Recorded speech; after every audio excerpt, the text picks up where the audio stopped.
Okay. Hi, everyone. Hi, everyone. I'm going to share my screen and we'll get started on this last session. Okay. So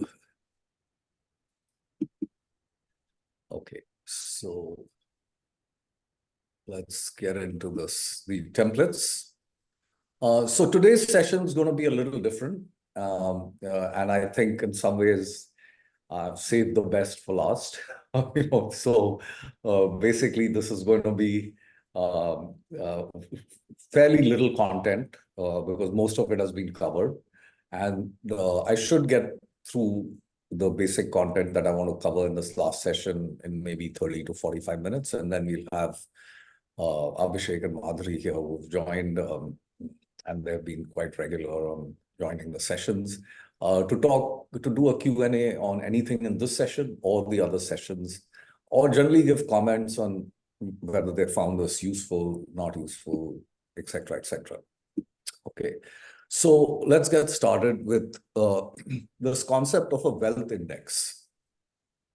Right now, you all have heard of the Nifty index or the Sensex index or the S&P 500 or whatever, all kinds of indexes.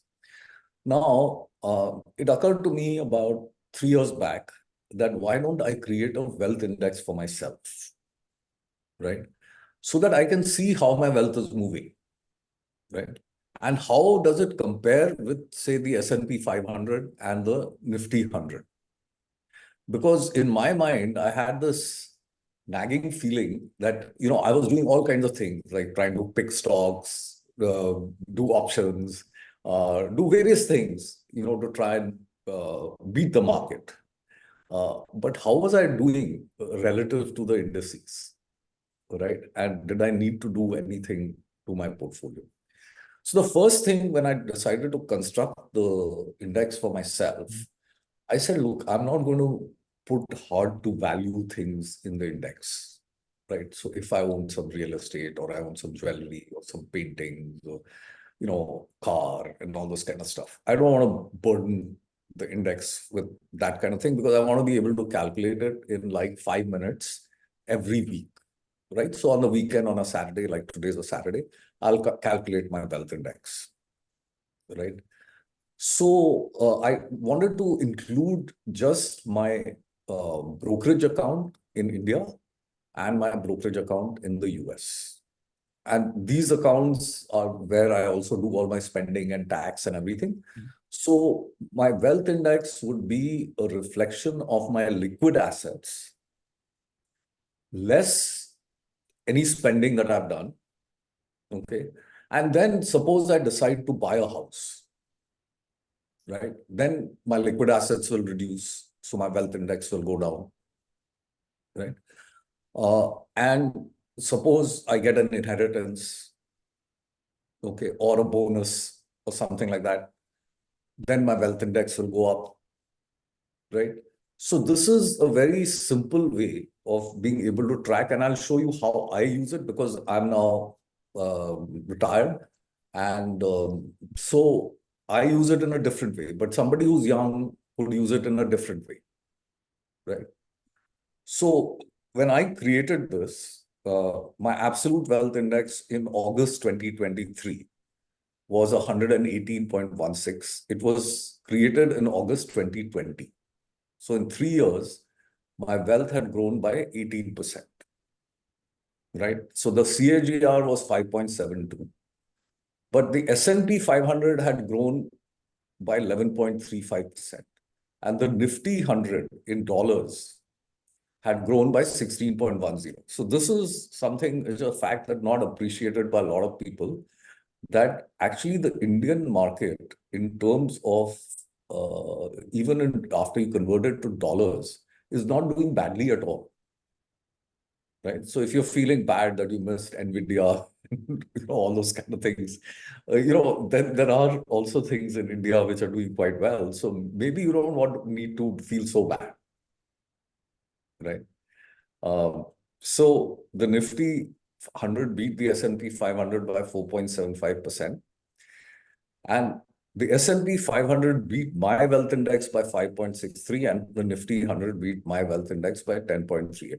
Now, the reason my wealth index didn't do so well is that I had a lot of my wealth in a single stock, which was PayPal. And PayPal got hammered, right, in this 3-year period. So that is what's been reflecting. So slowly, I've been cutting my positions in PayPal, which I had to do slowly because of tax reasons and so on and so forth. And now I've almost completed the process. So as of now, I'm sort of PayPal free enough in there. And now since August, my wealth index is now 127. So it's been a really good pickup in the last few those things. And that's also because currently I have a fairly large holding in Berkshire Hathaway, but that I'm not so bothered about because it's pretty diversified. It's not a single stock holding. So that's something which I hope it will beat the S&P 500, though I've held it since 2004 and it's been mixed. It hasn't really beaten the S&P 500 by much, but I still feel good. I have Warren Buffett in my corner, so I kind of feel good about that. So I will stick with that. So now I'm moving closer to this thing where my portfolio is reaching the construct that I really want. I still, because when I did all this liquidation, I had a lot of cash. So while timing the market is not necessarily a good thing, but if it's a very large amount, then you may want to space it out, which is what I'm doing. So I'm slowly buying more of the S&P 500 and the QQQ, which is my other thing for beating the index, right? So that's it. And yeah, so this is point-to-point data can be misleading, and the past does not predict the future. So in the future, the Nifty 100 may or may not outperform the S&P 500. However, the gap between the wealth index and S&P 500 suggests that passive investing may be better than active investing for this individual, which of course me. So I'm now, I always talk about why in this series, the psychology and behavior change is much more important than the math.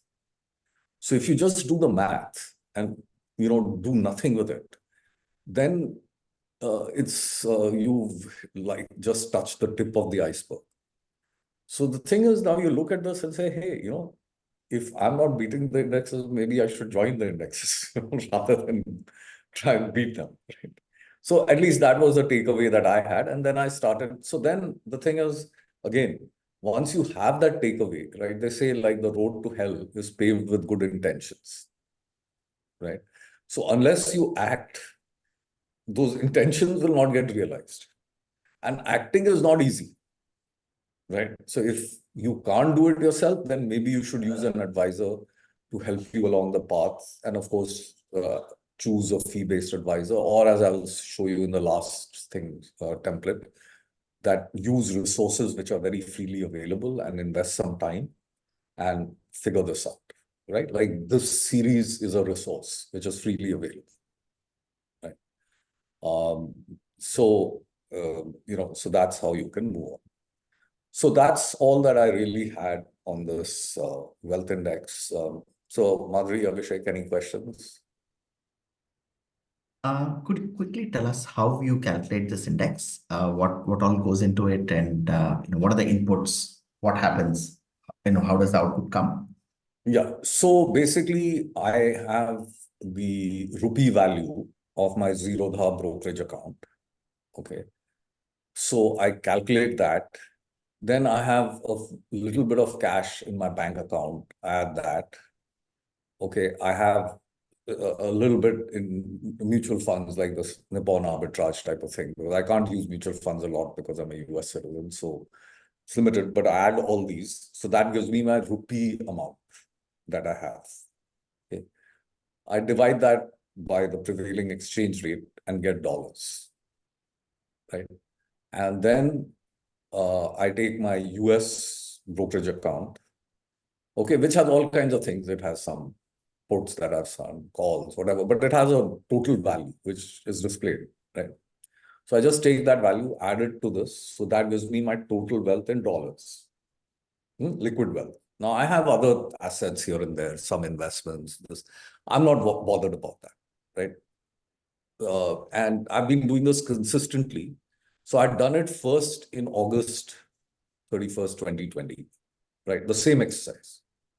So then I have that number, which is fixed, right?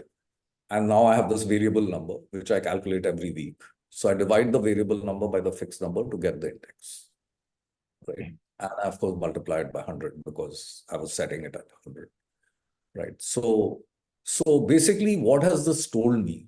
This is telling me that in spite of all the spending I've done, all the stuff that I've done, my wealth has grown by 27%, right?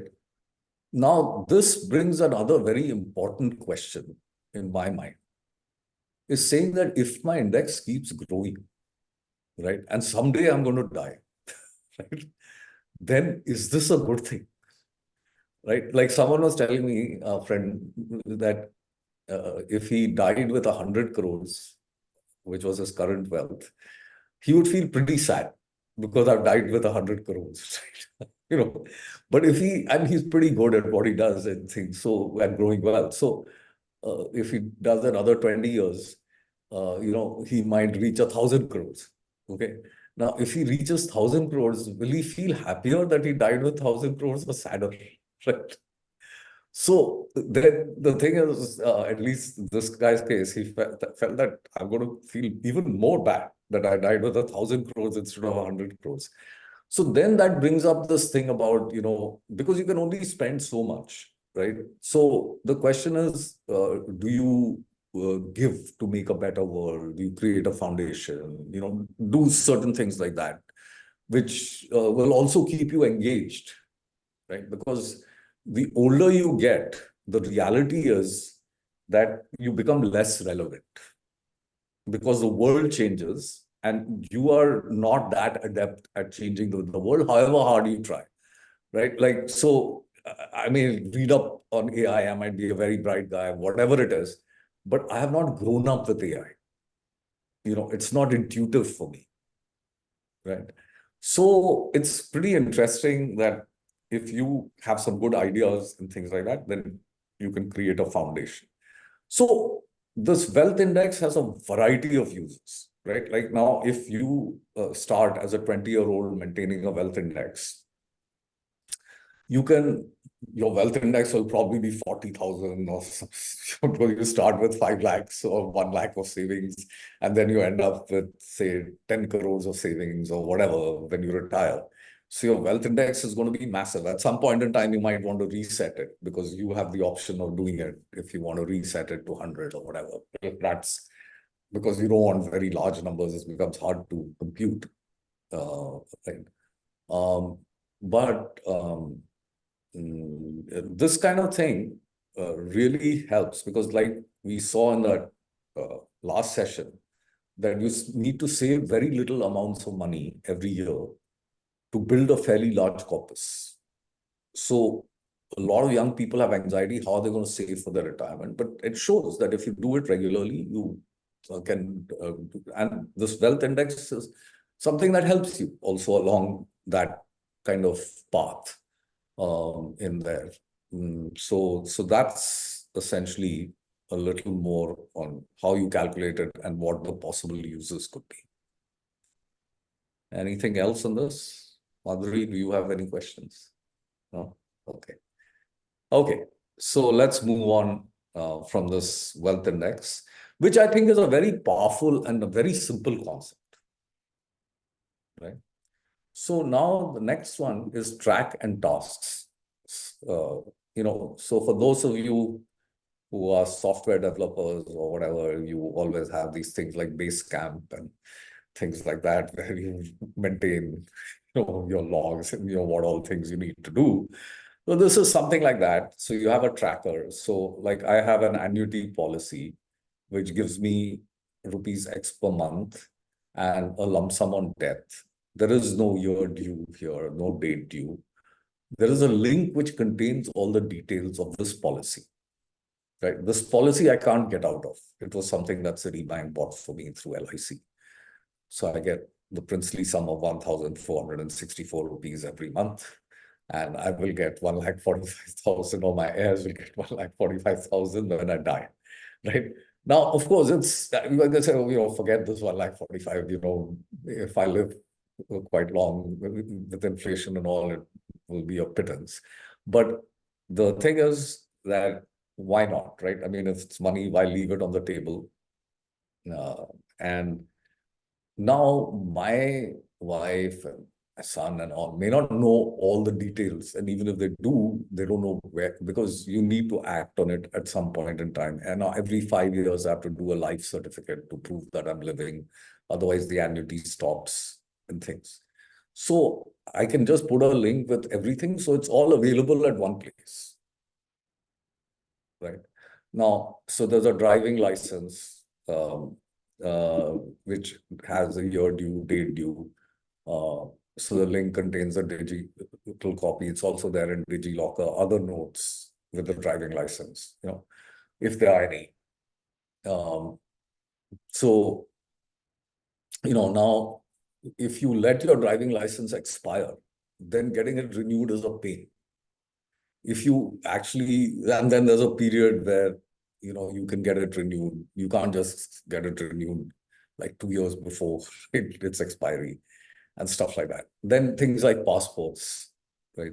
So visas. So a lot of times, like people say, oh, shit, I've got to travel. I forgot. I don't have a visa. So you can avoid all those things with this tracker. Right? I have seen trackers from some of my cousins and all who run like small businesses and all. Their trackers are like maybe 20 different sheets with probably 150 items.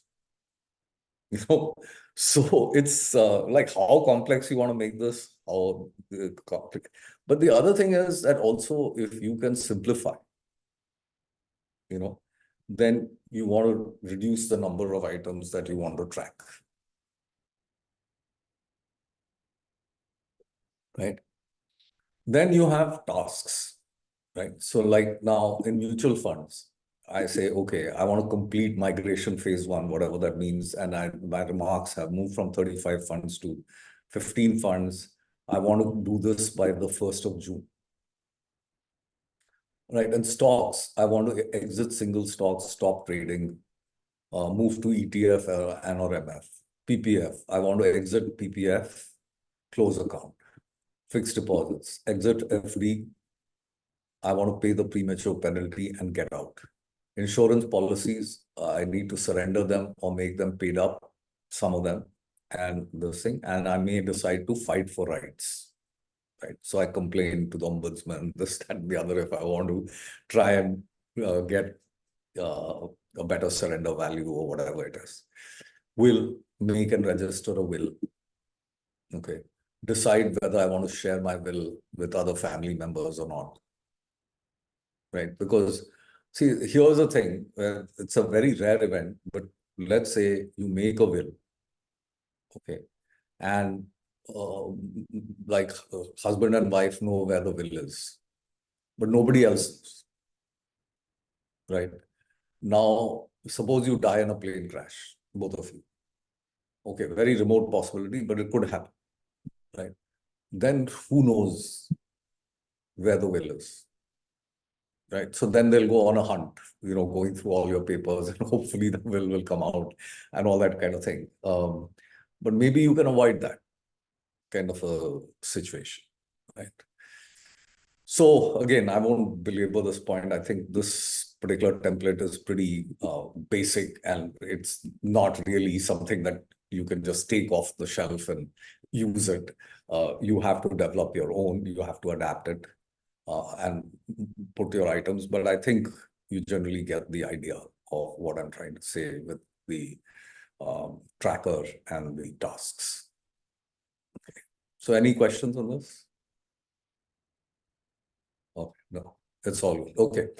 But I just would like to re-emphasize the importance of this, you know, because even for you trying to collect all this documentation that you have of your life and putting it in one place, right, and putting links to it would be pretty important. Now, some of people have security concerns, like I'm putting this on the cloud, what happens, blah, blah, blah. So I think, using passwords, this thing, that thing, you can do an adequate level of security. And then, um, like, um, I have had the fortunate thing of being on, like, designing some of PayPal security systems, and we fought fraud from around the globe on payments, which is unbelievable amount of fraud. And we learned a few things about this, that there's no point being overly paranoid about fraud. Because if you put yourself in the shoes of a criminal, why is that criminal going to attack you? Right? There are like 8 billion people there. So, so unless you make yourself the weakest link by being really lax about your security and not monitoring your accounts and all those kind of things, and leaving a little bit of accounts here, there, whatever, then you're opening yourself to fraud. So people say, oh, this brokerage account I'm not using, I haven't used it for 20 years, whatever. But why close it? Let it lie there. No, don't let it lie there. Because somebody may be able to go into that inactive account, find out some password that you use, some other thing. I don't know what, but it's just generally not a good idea to leave things around. Breadcrumbs for the fraudsters to find, right? So apart from this, I just don't see the downside in maintaining these.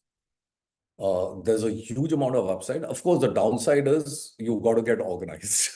And getting organized is easier said than done, right? And then everybody will say, "Oh gosh, I'll do it next week. I just don't have the time this week," and then it gets pushed, never gets done, right? So I would say just try and take the time. The amount of grief this will save you over a lifetime, and then beyond your life for your heirs is incredible.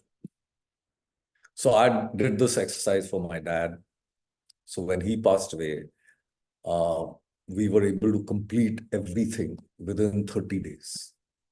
All his assets, except for one house, which was there in Pune, which took about a year and a half to sell. But other than that, everything, all his affairs were settled.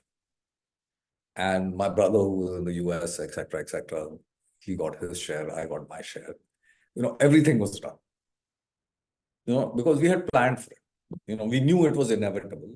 We, of course, wanted our father to live as long as possible, but we knew it was inevitable. So there's also some people who feel superstitious, that they'll make a will and something will happen.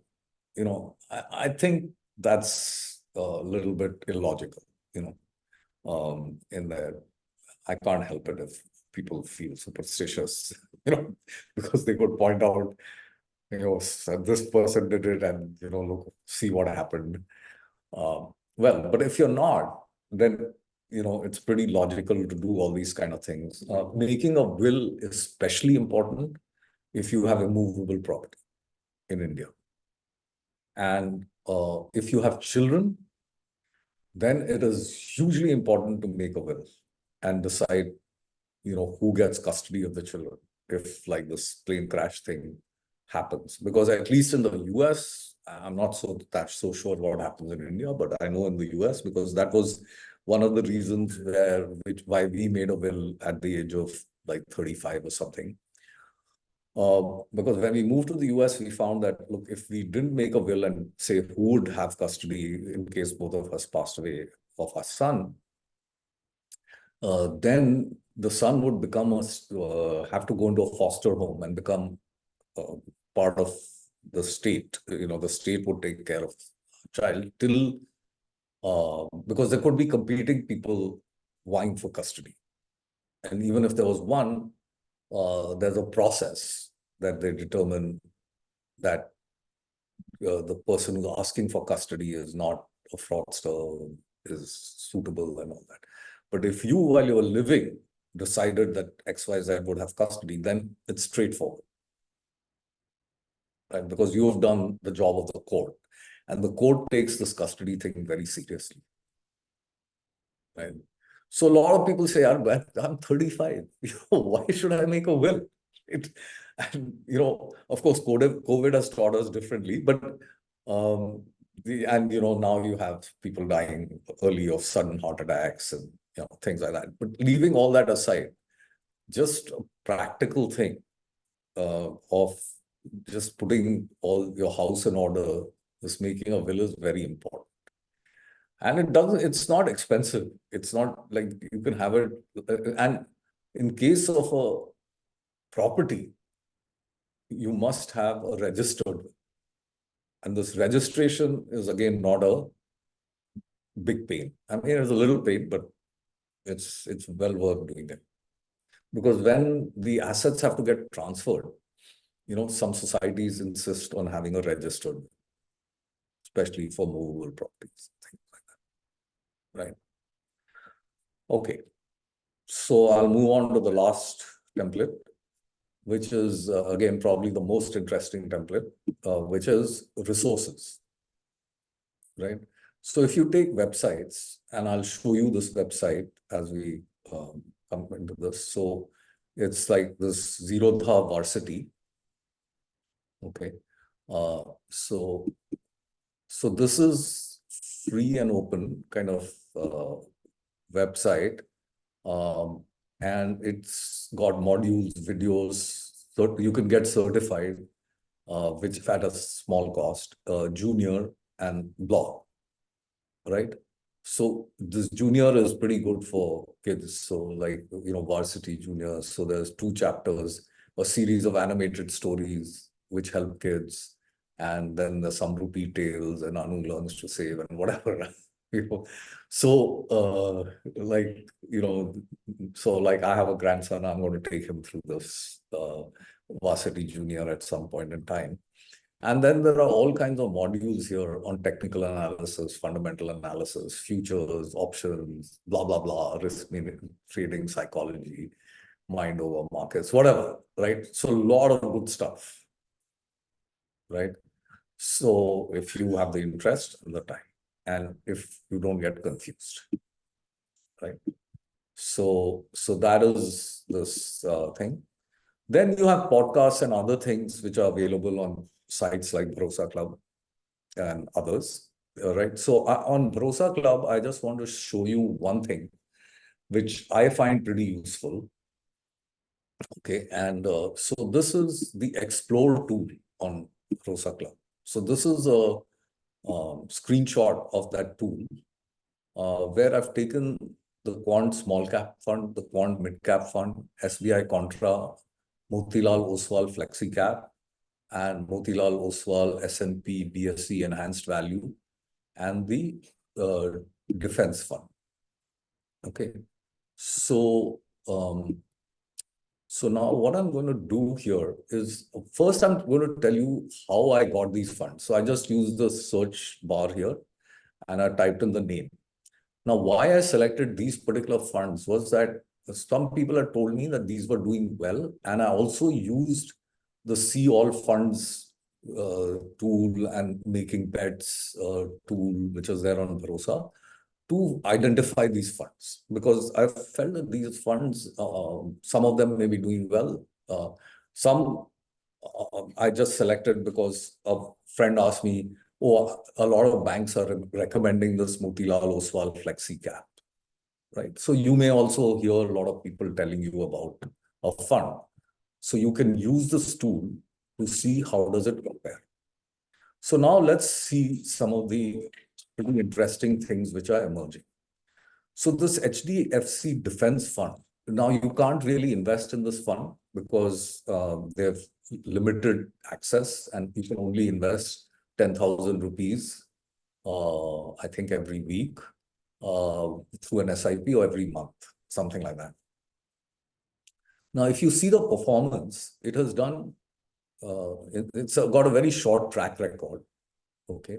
And if I go in here into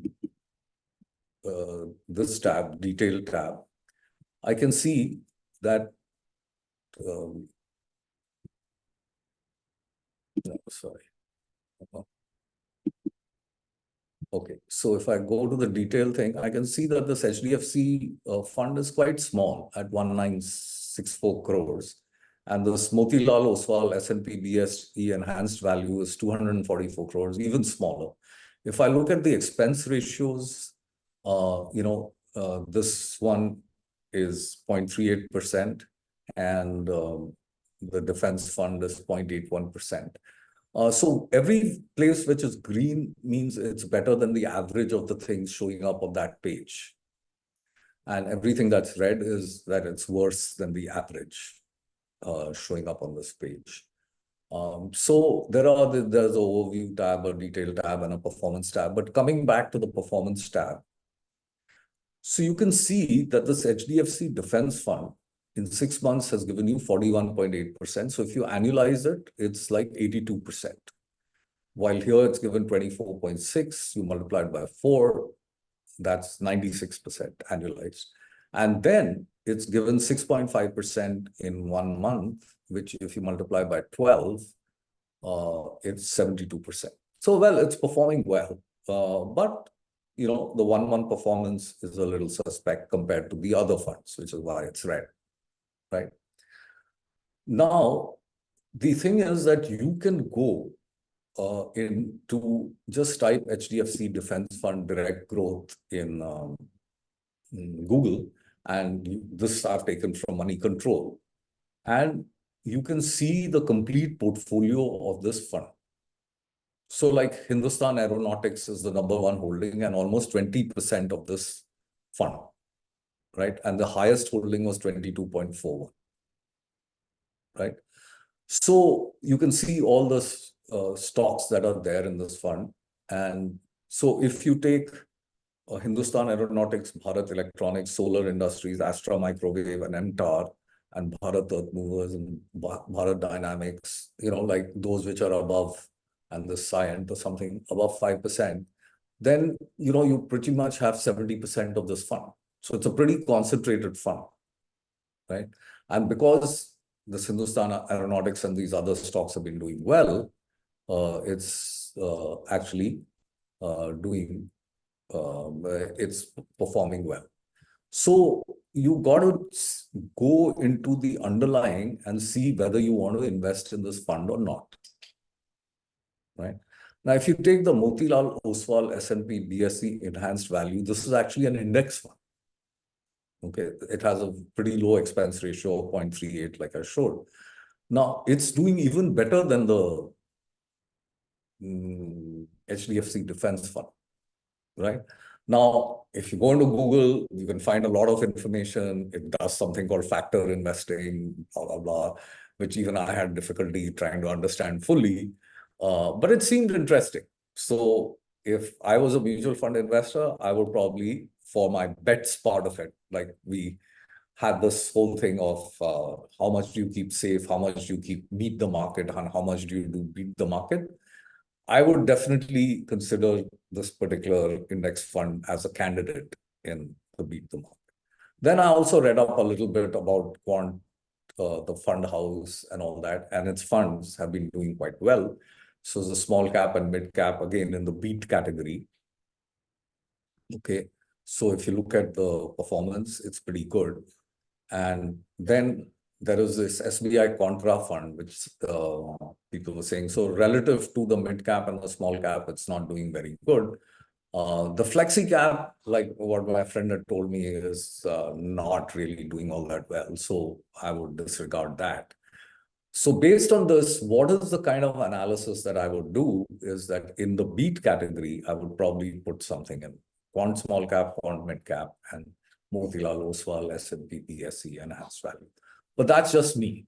You can use this tool to come up with whatever you want, right? And check what you want, right? So there are, coming back to the resources which are available, whether it's Money Control, whether it's Zerodha, whether it's Matosa, or Grow, or whatever. There are so many resources. So the thing is that it's the same problem with health information on the web. There's so much information that you get lost, right? So you got to find out what are the good information sources. And more importantly, if you can't do this yourself, you can go to an advisor and see that how much does the advisor know about these resources? And when you point out something, what is the response of the advisor, right? So that way you can judge the quality of your advisor, your financial advisor, just as you can judge the quality of a doctor, right? So when I go to my doctor, I normally have a conversation. Hey, I have something called an essential tremor. So I do some research on essential tremor. There are various drugs, there are devices. Should I take them? Should I not take them? Blah. So one can have an informed conversation. Now, if I don't know, and now if my doctor doesn't know anything about essential tremor, then I start wondering about why should I be using this doctor? Why shouldn't I look for a better doctor? Right. So again, there are various uses here. Then there are some books, like there's The Psychology of Money by Morgan Housel. There's The Richest Man in Babylon, which is a classic, which was written and actually got Americans into equity investing. Then there are lots of investor groups on WhatsApp, which can be very noisy. But you could use these investor groups to get some idea, like take a particular stock or a particular fund and analyze it, in there. Then there are some blogs and columns, like there's a personal finance thing by a person called Jason Zweig from the Wall Street Journal. And there may be others, right? So you can build your whole resource set of what you consider as good resources on the web. And sometimes it's well worth paying for those resources because the value, like say, suppose I have 1 crore to invest. And I invested based on all my research in the right things, and I get like a 1% gain on that 1 crore compared to what I would have done without having the resources. Now that 1% will translate to a lakh of rupees. Now, if I spend a year, if I spend even say 2,500, 5,000 on the resources, it's clear that the cost benefit is there, right? So obviously you shouldn't throw away money on resources, and you can use free resources. Why not? They're free. But sometimes you want to use paid resources as well. So that's the thing on resources. And I'm done with this particular part. So again, Abhishek, Madhuri, any comments on the resources section? Yeah, Psychology of Money is probably one of my favorite books. I mean, of all the books I've read so far, I think that has really got me thinking in the right direction on how do I look at finances and investments, and generally, how do you think about money as part of our lives? So that's just wanted to highlight that I have read this book. I go back and read some of these chapters frequently. It's a great book. I highly recommend it as well to people who want to start thinking about money practically, and don't fall into all these kinds of traps, and don't fall into all these kinds of misinformation on how you should kind of think about money. Yeah, no, that's a great point. And the nice thing about this book is it's very thin. Yes. It's very thick and dense. It's an easy read. So I like that also about this book. Yeah, in fact, I think one of my key takeaways is most of these are resources that I use, I think even before this session. So that's actually making me feel a lot more confident that, okay, I'm at least looking in the right direction. And that actually, it reinforces my own sense of where I stand in terms of my own literacy. But yeah, again, Psychology of Money, I think I read this in 2020. And I've been going back and rereading it numerous times. I think it's, again, like Abhi said, it's one of my favorite books as well. And I think this is one of those things which will also help us in our own behavioral, looking at how we track our own behavior when it comes to money. So I think for me as well, these resources are very, I'm glad that these are on here because I do kind of rely on these as well. So I'm glad that I'm on the right track at least. Yeah. And I think like people share jokes on WhatsApp. I mean, if there's a great resource, we should share that also there. So so some of these things are like another thing that I have gone through, but I didn't put it here was all the annual letters of Warren Buffett, from Berkshire Hathaway, right? So in terms of like an education, because I ever since I became an investor, I've been reading his annual report and stuff like that. But it's really quite educative in terms of what he talks about. So all these kind of things about how you can do things simply and avoid traps and stuff like that. So anyway, the point here was that there are lots of free resources, there are lots of paid resources. Some resources are really, the cost benefit is very good. So you should look at those and decide which resources you want to use and make a list. Like now, for instance, on looking at stocks, if I want to do stock investing, then there's a site called Trendline, which sort of shows you all the financials and it gives you all the PDFs and the investor presentations and various the transcripts of the earning calls and all those kind of things. So it's a pretty good resource in there if that's what you want to do. So there's another thing called Tinkertape, which kind of does that. Right. So some people feel that, I have a lot of money, I have a lot of time, so why should I even pay a mutual fund company to manage my company? I will create my own mutual fund, or they want to use something like Small Case or something like that. So all these kind of things, there are plenty of resources available. There are pros and cons to each of these kind of actions. And as long as it suits you, and you take an informed decision, then you are golden, right? So that is what I would encourage people to do, right?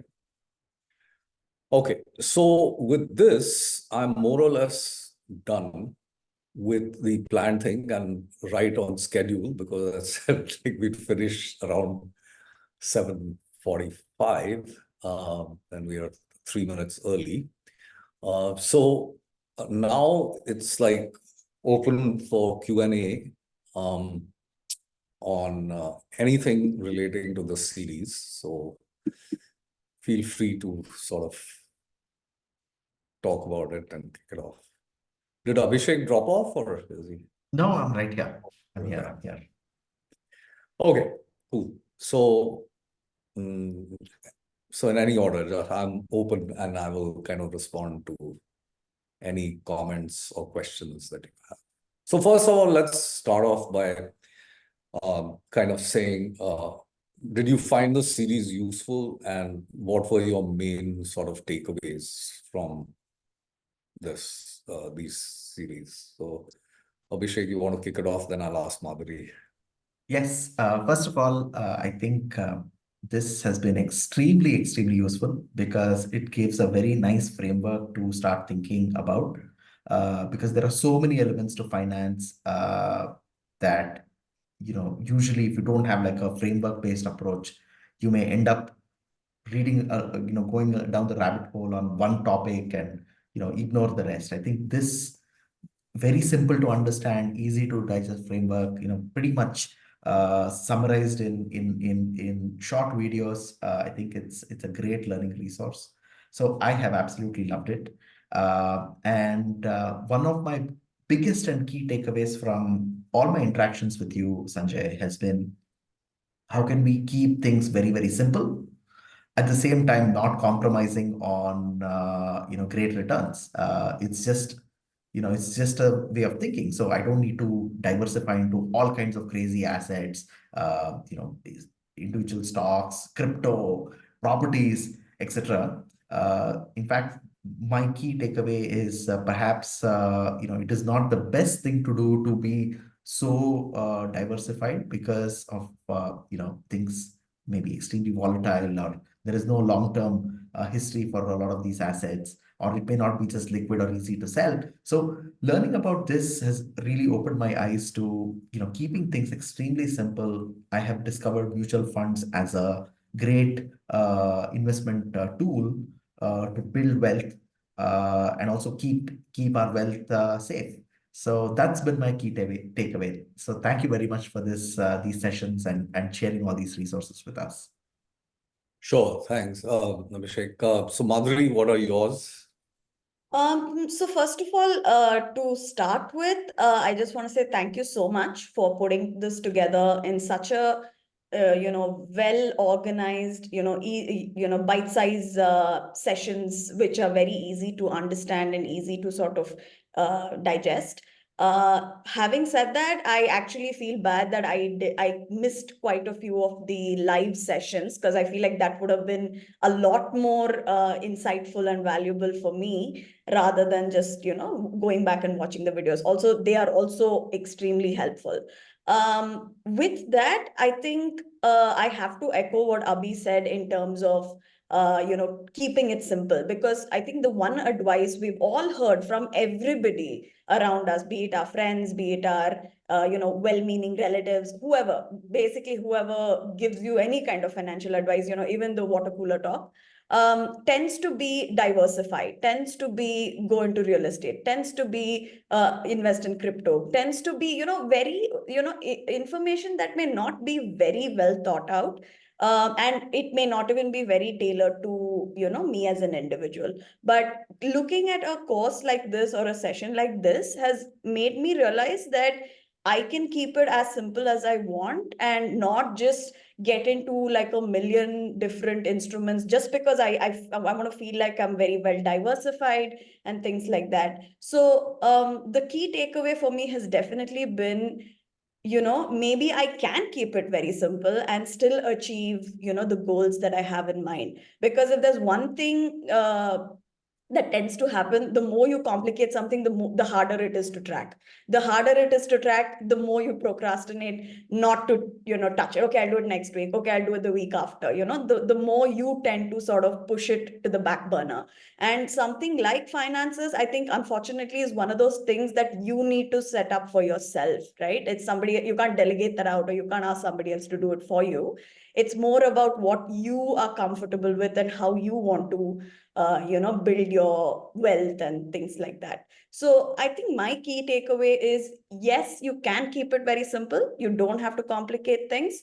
And unfortunately, I also have noticed some of the traps that I myself have gone into, of course, prior to encountering this session. So I do have a lot of cleaning up to do in terms of where I want to move things, what I need to do from my own perspective. But yeah, like I said, a lot of key takeaways, keeping it simple, knowing, that there are certain traps that, I can actually avoid going forward and things like that. So that would be, in a lot of words, that would be my some takeaways. Yeah, yeah. No, that's wonderful. So I'm very glad that the simplicity message is sort of getting across. And So as an advisor, when I've dealt with people, they say, "यार ये तो पता है, कुछ नया बताओ ना." Like, so this thing is like, okay, you're not really.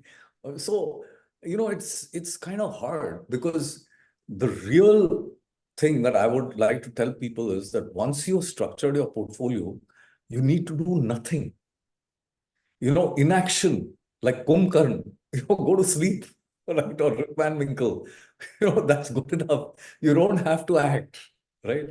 So this कुछ नया बताओ, अभी ये NFO आ रहा है, इसमें डालें पैसा या IPO आ रहा है. All those kind of things are a little bit of distractions. Now I'm not saying that you totally, because most of us have a gambling instinct, right? We want to make things like make this big hit. And even for me, I sort of gambled on leaving Citibank and becoming part of the dot-com boom. And that paid off in spades, right? So it's okay to gamble with some part of your money, but the bulk of your money, you need to keep it just boring, like boring as hell and safe and simple. You don't need to get into 100 instruments and things like that. And wherever you're gambling, you need to take what I call a calculated risk, right? Now, that could be in any field. Like, say, for instance, suppose real estate or you have some inside track, there's a highway coming, the land near the highway is going to escalate, you're getting it at a cheap price. Maybe you want to take that bet.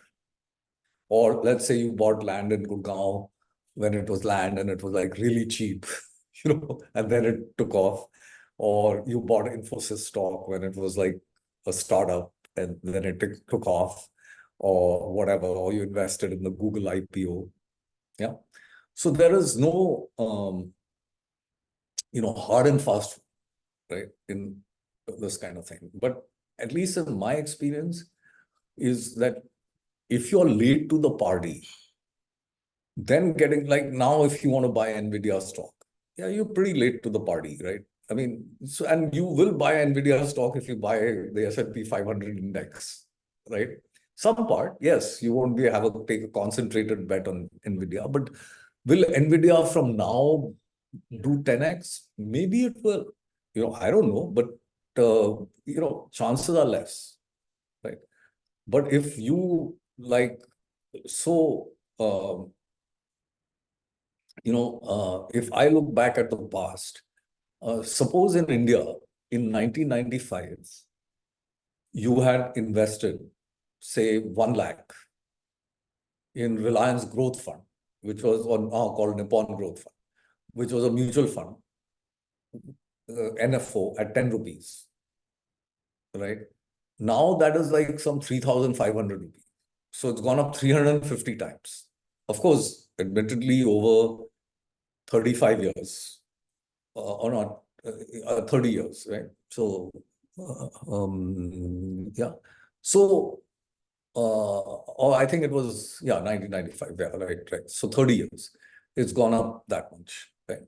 Now, so you can take some calculated risk, but to take that calculated risk and to take it in significant amounts, right? Because if you invested, say, 1,000 rupees in, this Nippon Growth Fund, yeah, it went up 350 times, but you just have 350,000, right? So that's not like serious wealth creation, right?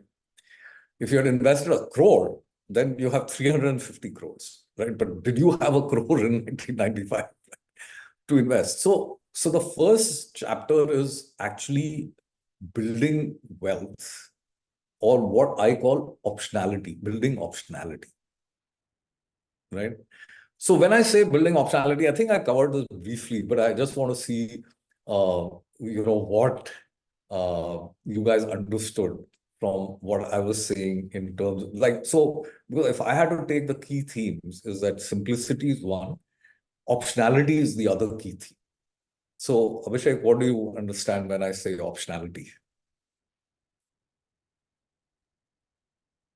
So, Sanjay, I have to admit, the last session I'm yet to catch up on. So, because I just got back from my travels. But yeah. Okay. So Madhuri, any thoughts that come to your mind on optionality, even you, Abhishek? I mean, like what could I possibly be meaning by sort of creating optionality? My disclaimer also is that unfortunately I'm not the latest one. Okay. So let me spend. So that's good. And I just want to explain this term optionality, right? So it is about creating a nest egg which helps you take more risk, right? Because when you have very small financial resources, your ability to take risk is very limited, right?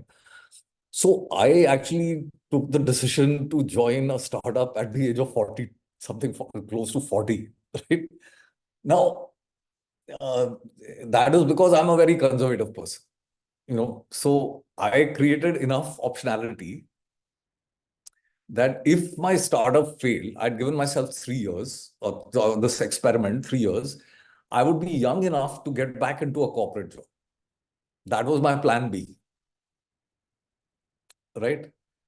So, and my wife was very against my leaving a job like Citibank. It was cushy, I was getting bonuses, but I was also getting bored out of my mind, and I felt that like this internet was too good, and I had this idea about payment disruption, and it was like a kida eating at me. So I said, look, I have one life. If I don't do this now, I'm not going to I'm going to regret it, right? So I took the plunge, but it was because I'd built a nest egg. Now the question is, how did I build this nest egg, right? That's the interesting part, right? Because if you read a book, in fact, I should have that in the resources, actually. It's a book called Millionaire Next Door. Okay.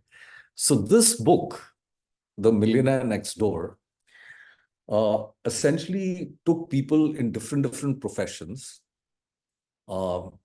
reasonable sample size, not very large sample size, but in different professions, and broke them up into two groups. One was a group which before the age of 35 inherited at least $500,000.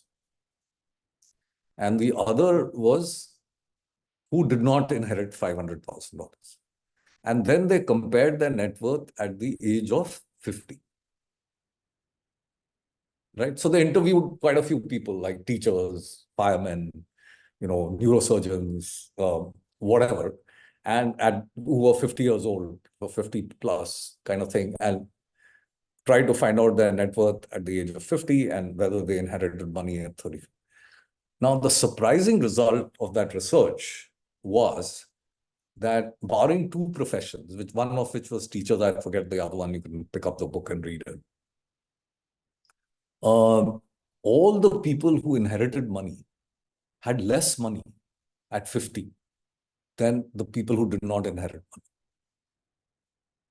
Now, that is a very strange thing, right? Because 500,000 is not an insignificant amount of inheritance, and only 15 years. So you would imagine that they would have more money, right?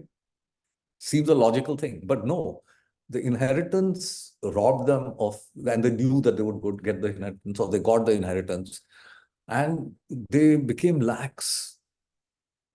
That fire diminished for many of them, right? So this whole thing of, striving hard in the first part of your life is very important, and making wise decisions. So there is this phrase called YOLO, right? Which you may have heard of. You only live once, right?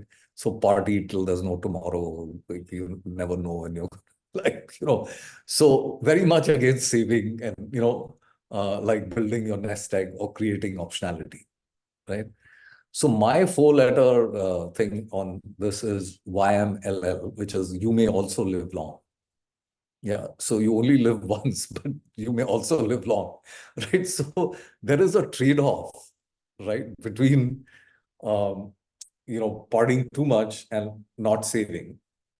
And the other thing which I talked about also, which was actually in the third session, which unfortunately you guys missed, but was that how do you save more, right? Because one is that you just become like very minimalist and just have bread and water and just keep saving and like you're a real miser. So that's not what I advocate, right? I'm saying, yeah, you got to enjoy life, right? I mean, there's like a trade-off between instant gratification and delayed gratification, but you need some instant gratification. You want to go out and have that nice meal, maybe at a five-star restaurant once in a while, right? Or take that trip, which you've been planning for, etc. Right? But you can also look at the top line, right? How can you earn more? Right? In these gig economy kind of things, you can do fair amount of things. If you are a family unit, right? The days where you have to be a homemaker alone, whether you're a woman or a man, are, I think, gone, right? Yes, I mean, even if you have a baby, which I know is a lot of work, but the thing is that even as a distraction, you can have thing, and then if there's help and stuff like that, so you can look at various activities that you can do to grow your top line. It's not only curtailing your bottom line. And if you do both, then saving becomes easy. Right. So I'm going to give you a few examples from this thing, which were more about how by prudent spending, I was able to save more. Right. And create that optionality that I'm talking. Right. Because had I not made that decision of switching from Citibank to PayPal, my net worth would have been considerably lower. Right. And there will be countless examples like this, right? Because the people who make real significant wealth are people who are entrepreneurs, right? There are the very, very few people who make very significant wealth by working for someone else. They do. I mean, there are CEOs of companies and all who have created like enormous wealth.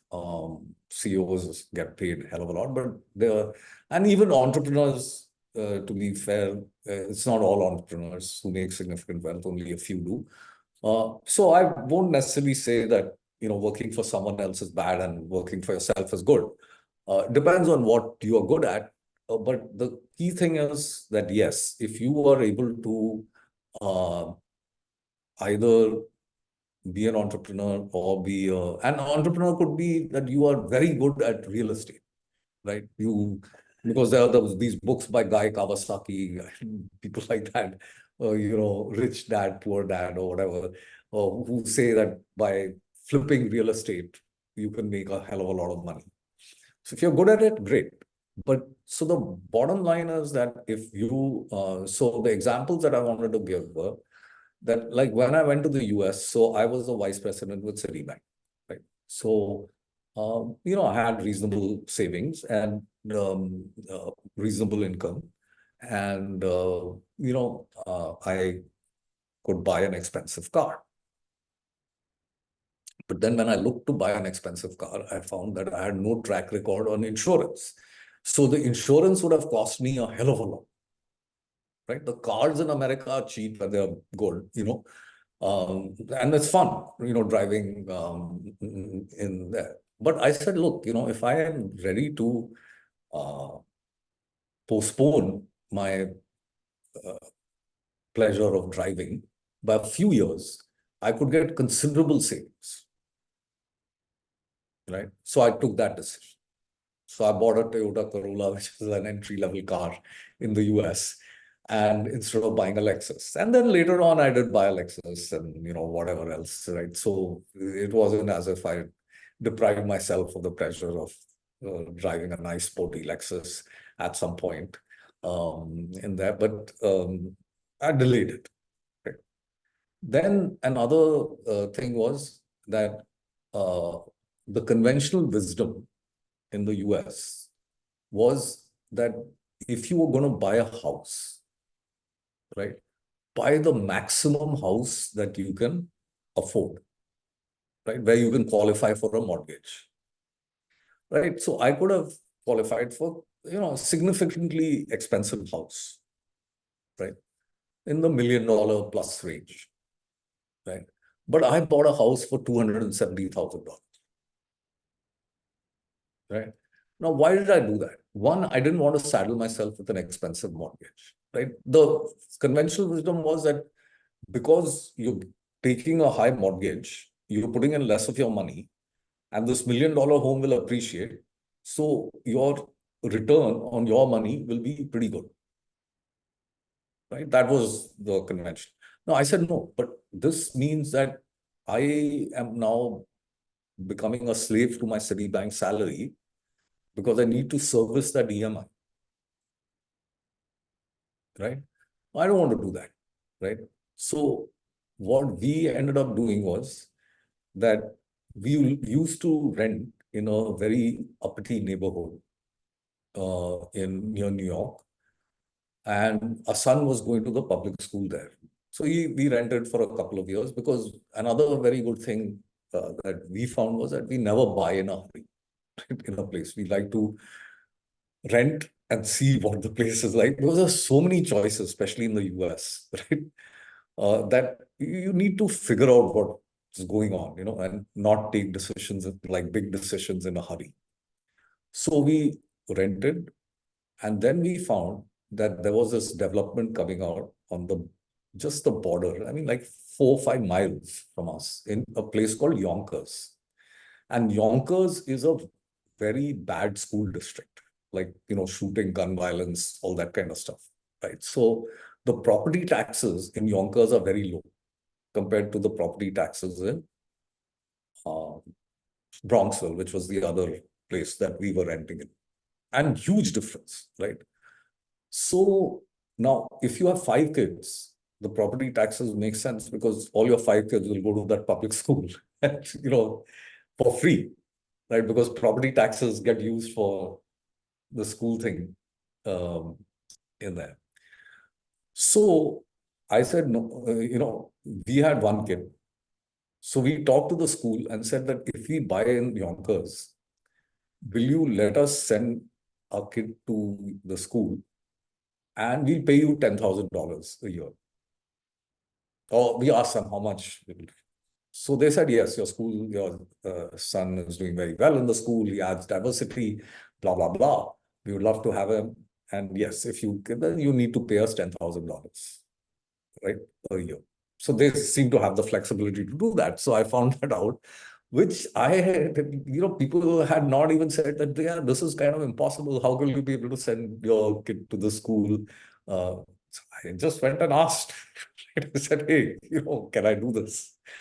So I found that out. Then I decided to buy this home. So I got it for like $270,000 with hardly a mortgage.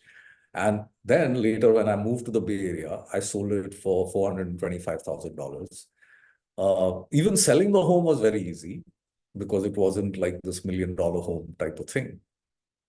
Maintaining the home was easy. We were so it served our needs. Yeah. Like, we were 2 of us with 1 child. Why do we need $1 million home? Yeah. The same question comes, like, if you're trying to keep up with the Joneses, why do you need a 100-inch TV? I mean, like, maybe 55 inches, maybe 75 inches is enough. Yeah. Right? Okay. Now, there were a few places where I did, so someone told me that, you must invest in a good bed, and you must invest in a good pair of shoes, because half the time you spend your life in your shoes, and half the time on bed, right? So I thought that was good advice. So I splurged on comfortable shoes, maybe $200 shoes, like, and a really good bed and mattress and all that kind of stuff, right? So it's like, okay, these small decisions, which are not like but the large decisions, you've got to, like a car, a house, should I rent, should I buy? All these things should be very carefully thought out. And then you can create that optionality if you're a conservative person like me, right? If you're not a conservative person, then you don't need the optionality, you just go for it, right? In there and say, okay, dekha jayega, we will see. I have confidence in myself, right? But I think the psyche of most Indians is conservative, right? At least that seems to be reflected in this high preponderance of fixed deposits. Okay. So is this thing about optionality a little clearer? And do you think it's important? Yeah, I think you're on mute. Yeah, absolutely. I think it's very, very important. And this was a conversation I was having with Madhuri just a while ago. So Madhuri and I share a car. We live in the same building, and we have a car, we have a driver. And we were just thinking, should we buy a new car? Because nowadays cars are so expensive. Yeah. And our car is, it's now fully paid up. We don't have any loans on it. And we're like, this car is perfectly fine. And for the amount of usage we have, I use it a few days, she uses it a few days, and there is no real need for a second car just to park it in the basement. So, everything that you're telling us now is kind of, yeah, it reminds me of that conversation. And when everything's perfectly fine, and we have a very good car, and if we don't have just the need to upgrade for the sake of it, I think this serves perfectly well for both of us. So that was a conversation that I was just reminded of when you spoke about your Interesting experiences. on cars, so this thing on minimalization, right? So like if you have a home and you have a spare bedroom and you can rent it out, right? So the regulations and all don't permit it, certain societies don't permit it and all that. But it's this whole question of sweating your assets, right? Like, so if you have a car which you're not using very much, can you rent it out, right? Like, I mean, so there are some startups in Australia or whatever I was reading, which try to facilitate doing that. Like you have the Airbnb, it's like the Airbnb equivalent for cars, in terms of that. And then there's this other thing about Uber and, all those kind of things. So, like my son, I don't think has a car. So he actually sort of uses his in-laws' car, or whenever it's available, or he might use our car or whatever, or they use Uber, right? And things like that, and taxis and public transport, and they're fine, right? Then also on a car, suppose you own a car, so I own a car, one car. But I decided that I would take liability only insurance because I felt comprehensive insurance not necessary. Yeah. My thing is safe, right? I mean, like my neighborhood is safe, my building is safe. Of course, we drove from Delhi to Mumbai, anything could have happened. But, those are rare events and the probabilities are low. So why should I be paying this insurance premium? Okay, when I also have the ability to self-insure, right? So if some event happens, I can bear the loss, right? So I can be my own insurer. So why pay? No, it's only, say, maybe 10,000 or something that I save every year by doing this. But why not? Right? So again, this whole business of thinking through, right? Like on health insurance, right? So I'm covered by Medicare in the US. So, if I have a very serious illness or whatever, and I can fly to the US, then a lot of my hospitalization and all will be free. Okay, but I still have a health insurance policy here. Okay, but I only have a super top-up health insurance, which is where the 5 lakh deductible and a 25 lakh cover, right? Now, someone will say, hey, 25 lakhs are very low, you could go on dialysis or some cancer or something like that, whatever.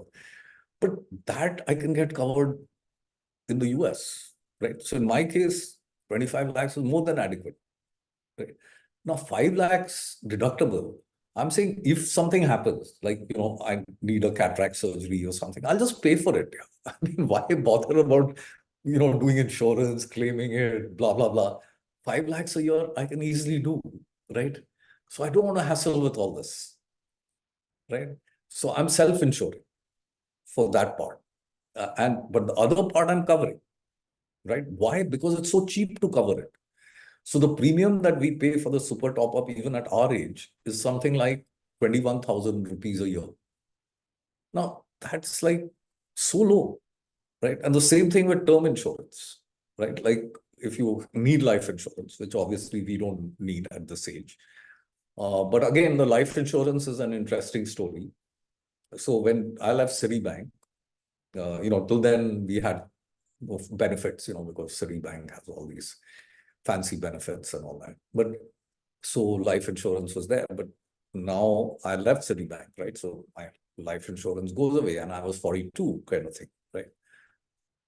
So I decided that we should take term life insurance till the age of 55, not 65, right? Because by 55, I felt that we would be done, right? Like our son would have finished college because we had our son early, everything. So it was all set, right? Like, so till 55, if something happened to either of us, and we took life insurance on both of us for $750,000 each, right?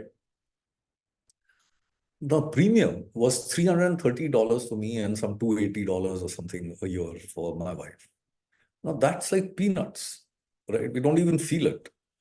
And we have this lot of peace of mind. Now, as it happened, we both lived beyond 55, so that premium was wasted in a way. But I don't think it was wasted. It gave us a lot of peace of mind. So it was a pretty good use of money in terms of that, right? So this thing of creating optionality, thinking things through properly, and protecting yourself, right? So that you don't, like all these things like making a will, doing your insurance, all those kind of things, your trackers, so if you want zero financial anxiety, you need to invest a little to get that stage of zero financial anxiety, right? So one other topic that I just want to cover briefly, because this, so often the government gives you, or your employer, with tax breaks from the government, gives you some very nice options for your financial planning, right? So I'll give you an example in India. So NPS, the National Pension System, was actually not very good, right? So not many people were using it.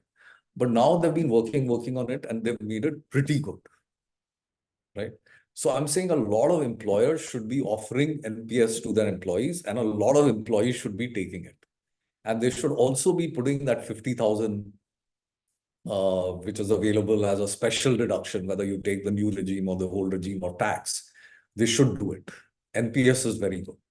I've done an analysis. You can do your own analysis, but it's good because now they have 100% equity option. And earlier you had to buy an annuity at age 60. Now you can buy an annuity at age 75, right? Those annuities were terrible, right?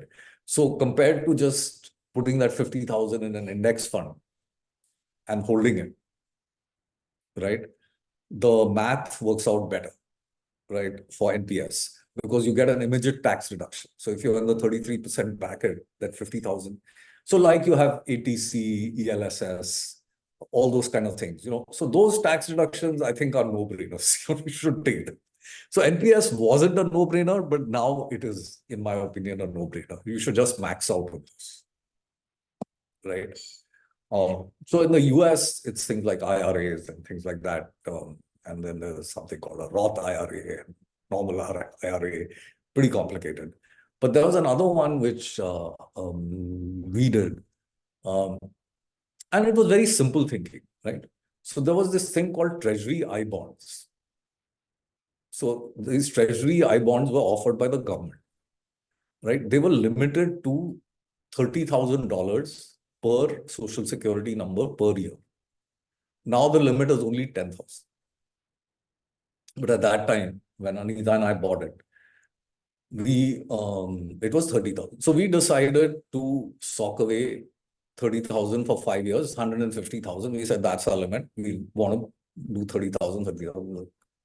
So in some 2003 or 4 or whatever, something we started, and we did this. Now, why did we do this? Because it said that we are going to give you a real rate of return over inflation.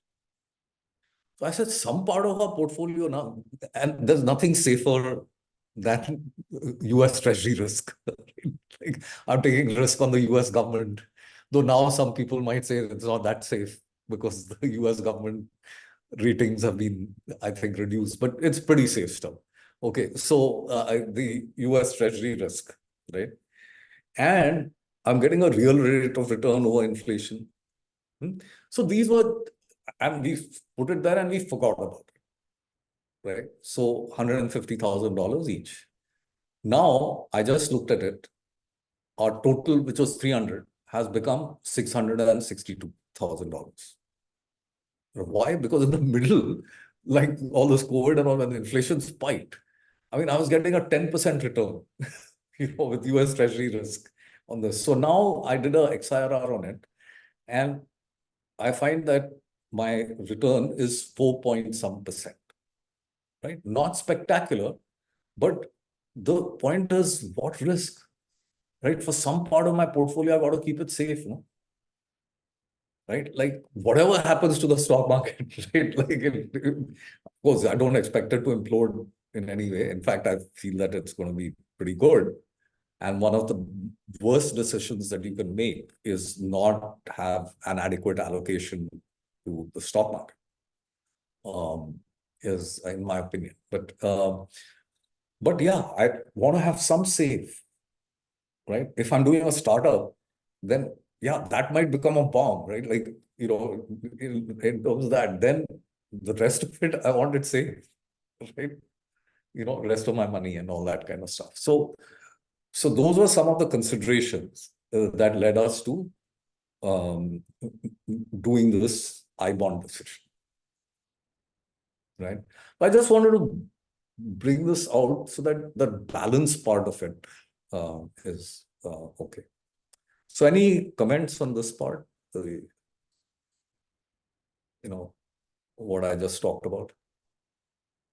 So I think one of my constant questions is always about what should be the balance, right?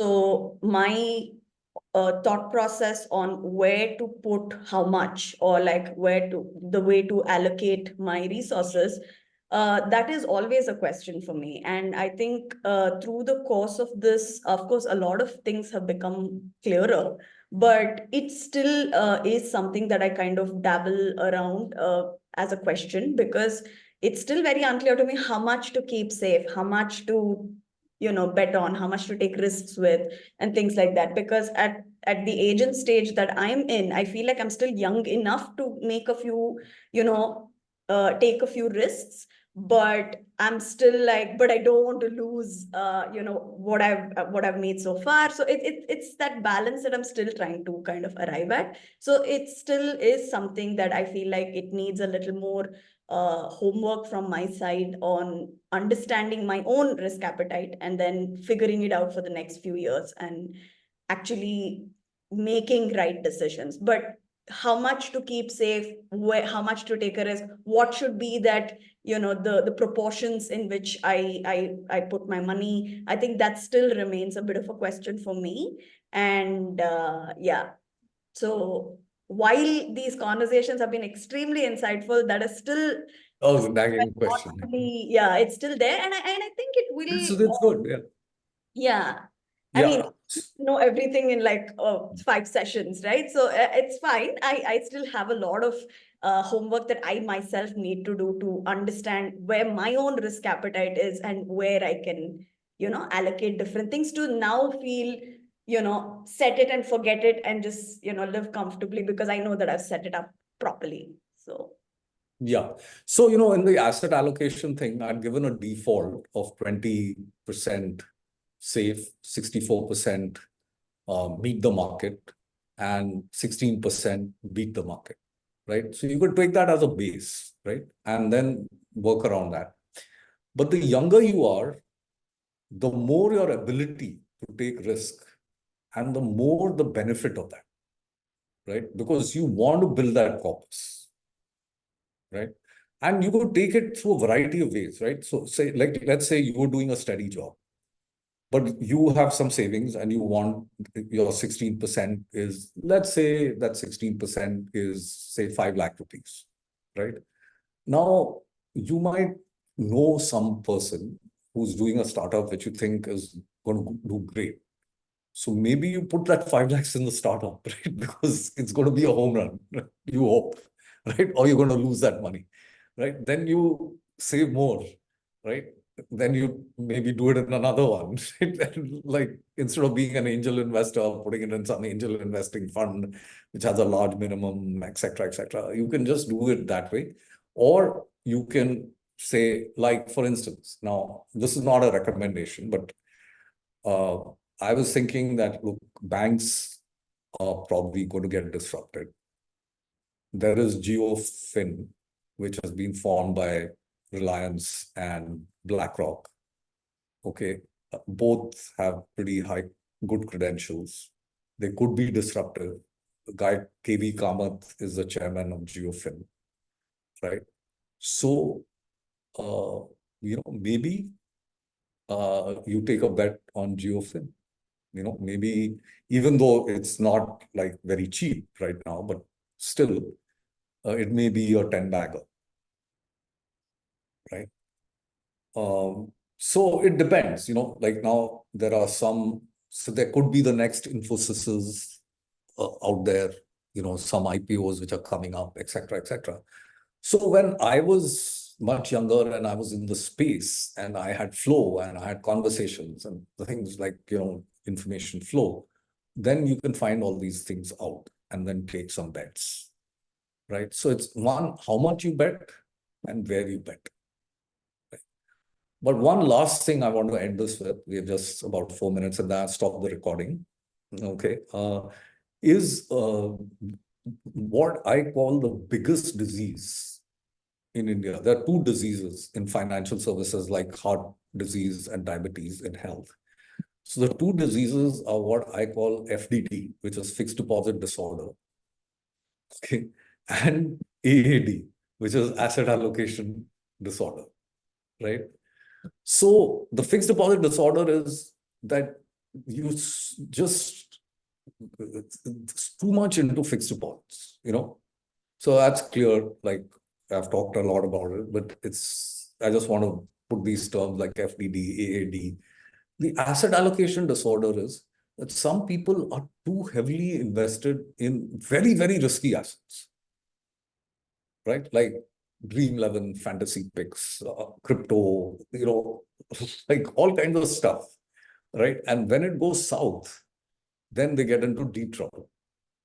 And this is not necessarily, the working professionals, but this goes down to the low middle class and maybe the lower middle class also, where people are putting almost all their savings into this kind of thing, So this get rich slowly is trumped by get rich quickly, which also explains people buying lottery tickets, right?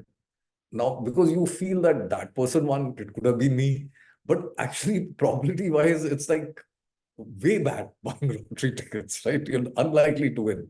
But a lot of people buy lottery tickets because it's a dream, in there. If you're doing it with small amounts of money, that's fine. But if you're not saving, in your regular stuff, then it's really bad. Okay. Okay. So with this, I'm going to stop the recording, but we can stay on for a bit if there are other things. So I'm stopping the recording.